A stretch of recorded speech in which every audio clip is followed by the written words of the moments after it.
एक छोटे से गांव में सोनू नाम का एक बच्चा रहता था। सोनू बहुत ही चंचल था, लेकिन उतना ही समझदार भी। उसकी दादी अक्सर उसे कहानियां सुनाकर जीवन की सीख देती थी। एक दिन दादी ने उसे कहा, बेटा, असली ताकत शरीर में नहीं बल्कि बुद्धि में होती है। सोनू ने यह बात तो सुन ली, लेकिन वह इसे समझ नहीं पाया। अगले दिन वह जंगल के पास खेलने गया। वहां उसने देखा कि एक बड़ा सा कुत्ता एक छोटे से बिल्ली के बच्चे को डराकर भगा रहा था। बिल्ली का बच्चा बहुत डर गया, लेकिन अचानक वह रुक गया और चतुराई से पास पड़ी एक झाड़ी में छिप गया।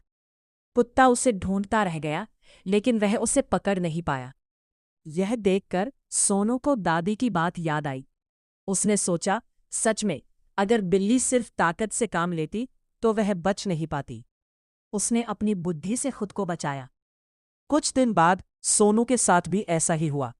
स्कूल से लौटते समय कुछ बड़े बच्चे उसका मजाक उड़ाने लगे। पहले तो सोनू डर गया, लेकिन फिर उसने समझदारी से काम लिया। वह झगड़ा करने के बजाय वहां से शांति से निकल गया और सीधे अपने शिक्षक को सब बता दिया। शिक्षक ने उन बच्चों को समझाया और फिर कभी उन्होंने को परेशान नहीं किया। उस दिन सोनू को पूरी तरह समझ आ गया कि बुद्धि ही सबसे बड़ी ताकत है।